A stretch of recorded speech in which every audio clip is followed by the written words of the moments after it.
that if you look at Reddit, to throw some numbers out there for an example, among the like 15 million wallets that were created on Reddit, the Web2, custodial wallet, between 30,000 to 50,000 people created an OpenSea account. OpenSea has about 1.5 million users. So, it's a single-digit percentage of people who, in the Web2 style onboarding of gaming and stuff, will come over to become traders. And, today, though, OpenSea has like 3,000 daily active traders. So, there's a lot of small numbers of people who are active traders in NFTs. I do think that number is being suppressed artificially. However, the Web3 gaming will onboard a lot of users, but it won't be the nirvana. Wait, hold on. Now you got someone that's gonna match you. Scott, I'm sorry, man. What happened? Oh shit! Alright, cool. Nothing happened. Thank God. Alright, you have no idea what we're talking about, do you? I just showed okay, cool. All good, bro. All good. Now we're not talking about shit coins, and we're not talking about what. I didn't bite. I didn't start asking questions about meme coin. I didn't go to the dark side, so that's not why. We're just talking about GBTC. We're just talking about GBTC and why Bitcoin is king, bro. That's what we're talking. Actually, wait. Tell Scott why you think meme coins make sense and why you think it should be talked about. We're talking about use cases, Scott, and then meme coins will dominate the discussion. Oh, have at it. Well, go ahead, give it a shot. What's up, Scott? This has got some beatbox skills. Yeah. Top. No, anyway, the question was about meme coin. Yeah. Why meme coin? So Scott is one of the guys. Just to let you know, Scott is one of the guys that even a project that's building, he says no to sponsors that want to pay him money. He said no to a whole bunch of sponsors in the bull market. He kicks off speakers just because they have a bad haircut. Like he's picky as they come. I get in trouble if I bring up any speaker that hasn't been approved by Scott. So I would never discuss meme coins on the Crypto Town Hall because I know that me and Scott will probably have a fight. But can you convince Scott on why meme coins are at least? Hey, we all have talked about meme coins privacy. Yeah, me and Scott. I like meme coins. Some of them. But they have to be good, right? There are Enus, previous bull market, there was Enus spawning every day. I didn't buy all of them, right? All of them were bugs. The same devs just making a new Enu. You have to do proper due diligence, and it sounds corny because everyone's saying it, but you have to do it. You have to get in, and don't just buy on day one. Why do you want to buy it? It's gambling, right? And you're probably going to lose your day one so that you can sell on day two. Wait, day two, you're going to lose all your money in an hour or two. Yeah, if you're trading, most people are like, this is going to be the one. They're going to hold it and they get a record. As you said, if you're a trader, you can just sell it after 3 hours. Scott, this is exactly why Gensler's talking about this shit is the reason Gensler exists by the looks of it. I'm not promoting that. What's the right way to build? Build the product or build a user base, right? You have two ways to build. You can build the product, you can build the user base. It's not a user base. Don't call it a user base. When it's a bunch of... It's not a user base, and they're not projects. They're a bunch of people waiting for the excuse to dump on each other. That's it. 100%. Scott, what's the difference between a meme coin and like a Bored Ape Yacht Club in the beginning? The Bored Ape Yacht Club was launched had no utility. A theoretical purpose. The meme coins are literally printed money so that people can pump something they created and then dump it immediately. And one out of a million will survive long enough for the community to say, yeah, a serious question. Something that already exists everywhere. But I would also differentiate meme tokens. And they're the same thing. Same goes for tokens. Same goes for normal. At least an NFT has rarity. It's a collectible. NFT has rarity, dude. Yes, Scott. NFTs have exactly, Scott. NFTs can be collectibles. It's non-fungible, bro. And it's got collectibles, and it's got features, Scott. It's got features. So there's a punk that has a smiley face, and then your punk, when you get one, is gonna have a sad face. See different features, Scott. I think we can all agree that. I just and you guys, they're scared. Nobody cares about them. Have you, Scott? Have people? I care about it. More than we don't. So I care about it. Scott, question: Have you ever had a meme coin guys, hold on. Scott, have you had a meme coin ever reach out to you while you're doing your show to promote them ever? Well, I have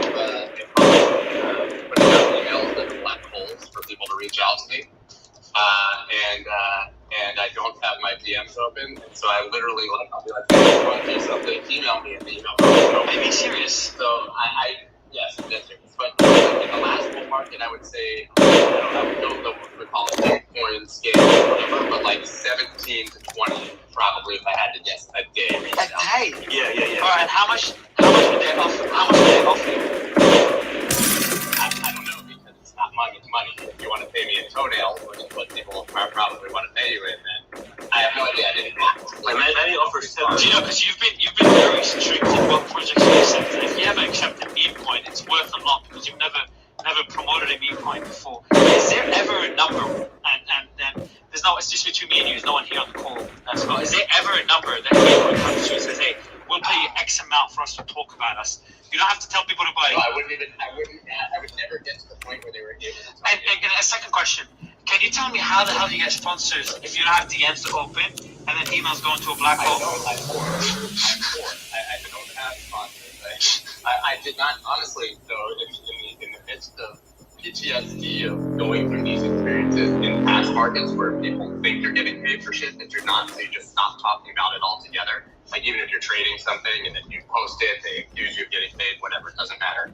But so I literally just and I've said this, I mean, everybody knows, like, I had in 2020, like, in this depths of the bear market COVID, I had both my first sponsor with Voyager and my third sponsor of my podcast was brand new with Celsius, only for 2 months. But after going through all that, and those That's a good one, dude. they both I'm transparent about it. There's nothing I can do about it. Like, it was, I think it's cool. Everybody, It's not your these guys fault. were legends. I made a mistake. But in 2020, that No, but you didn't make a mistake, though. It wasn't your fault. tell it to Twitter. But Yeah, regardless, they'll meet that. regardless. So I just did it. So after they all collapsed, I just didn't take any sponsors for about 9 months. My podcast has been unsponsored for a year. I literally paid to put it out, fully staffed. I never fired anyone. I have not had a sponsor on my podcast. Why? Because there was a very long period where I didn't believe that, I thought that the odds of something collapsing, anything in this space for a while there, I believed would collapse, and I didn't want to go through that again. I think people wasn't fair to you. Oh, yeah. Oh, for sure, man. Scott, and there's another interesting thing that people might have missed in the crypto town hall. I convinced you guys to do a segment on NFTs, and then I enjoyed it. yeah, which is weird. And I think you're lying to me when you said that. But then you also came out bullish. Can you tell us why? Yeah, well, we were yesterday, I think. Obviously, we were there, and I guess the theoretical plan, the expectation was that Mario was going to bring a bunch of people with cartoon PFPs, and I was going to just scream at them. And then what ended up happening was that they were all so depressed and bearish, and everything about NFTs. The community was trash. They had no utility. They had no reason. They were pumping up scams while obviously having those very PFPs as their avatars. At which point I said, this is the reminiscent of the sentiment that is at the dead bottom of literally every single cycle in any asset, and it made me want to go out and buy literally every game. And what happened in that space, which was fascinating, that made me more bullish. Number one is the people we had on stage. Like, it took a while before someone mentioned the actual use cases of PFPs. We talked a fair bit on PFPs, which was a digital identity. That was the whole purpose of them. And there was the people that had them as their identity. They had them as their profile pic. They're talking about how they'll never take it out because they'll be out of the community. When we're asking those people to give us use cases, to tell Scott, to convince Scott, and no one actually, no one actually mentioned digital identity. And then what ended up? Oh yeah, it was amazing though. They were like, oh, these communities are so trash. And we were like, why don't you take it off? They're like, well, you know, because... Yeah, not only this, what happened is that this is so... It wasn't embarrassing because I don't have my PFP, at least not as my profile photos or my banner, but what happened is that these NFT panelists that we had, at least the first bunch, they were shitting on NFT PFPs and how everyone loves to say 99% of scams. It's like the cool thing to say, but they were just like not really giving it justice. And then Scott was the bullish one. So when I expected like a bloodbath where Scott just sitting there arguing with a bunch of pictures, I ended up being those pictures arguing with themselves, and then Scott laughing, saying, "Oh shit, I'm bullish now. I'm bullish." And I wouldn't be surprised if he either started or was about to start sweeping some floors. But that was for me. Yeah, I mean, I'm taking some time off here, but I would. And Franklin, you own a whole bunch of apes. I don't know if you still own them.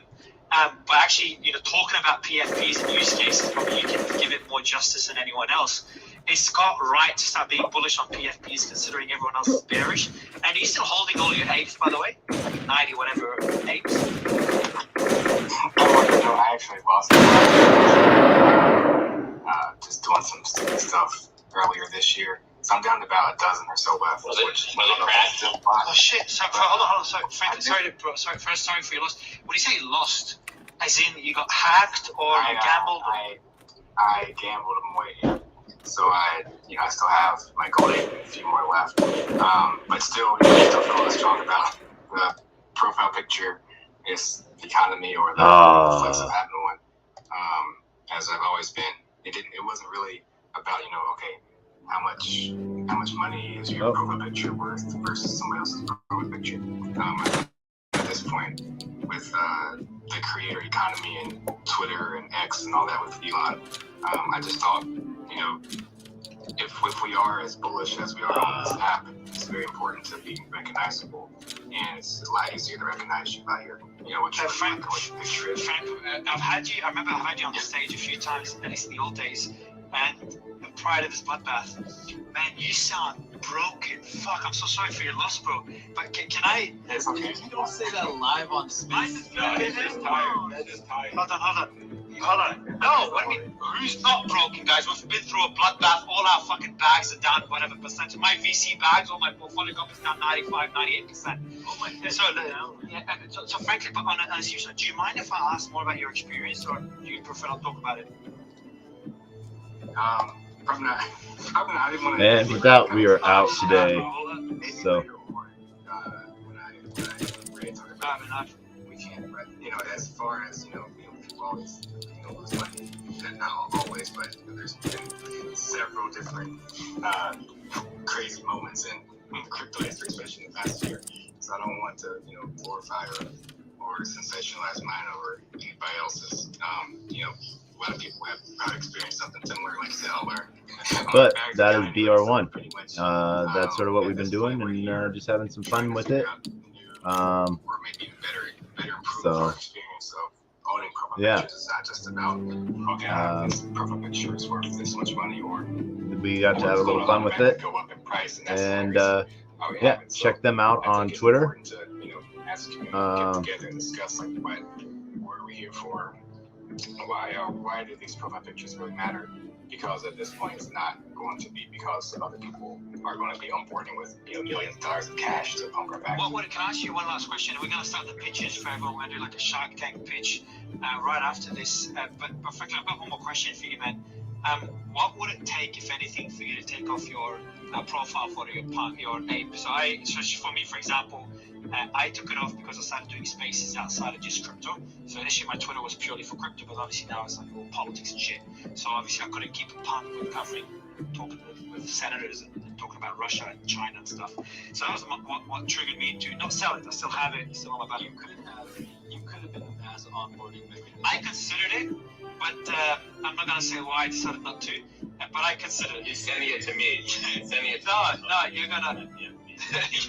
Actually, I asked him if I could use it. He said keep no. your ugly penguin. I'm gonna write it. Mario's actually taking me to the people part. I just mentioned something why I didn't like NFTs when they came out. Yeah, and then stay afterwards because I want to get your thoughts on actual projects that actually have utility. But let me before we go on, let me ask Franklin that question. Franklin, what would it take for you to take off your PF to change your PFP to something else, or maybe for